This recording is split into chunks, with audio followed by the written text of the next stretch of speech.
пришли исполнить свой гражданский долг всей семьей. Голосуем за...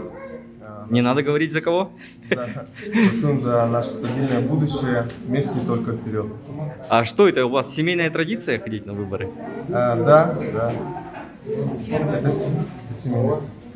Главный и, наверное, самый долгожданный выбор каждого гражданина нашей Российской Федерации о том, чтобы выбрать нашего именно лидера, который будет нас в течение еще 6 лет продвигать нашу страну в будущее.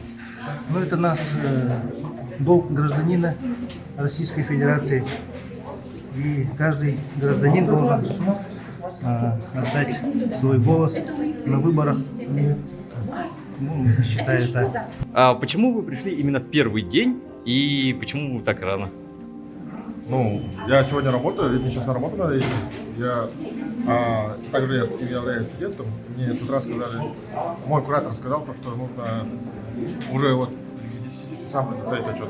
Я обычно рано прихожу, как обычно, по традиции. Спасибо. Традиция нашей семьи. Всей семьей ходите на выборы?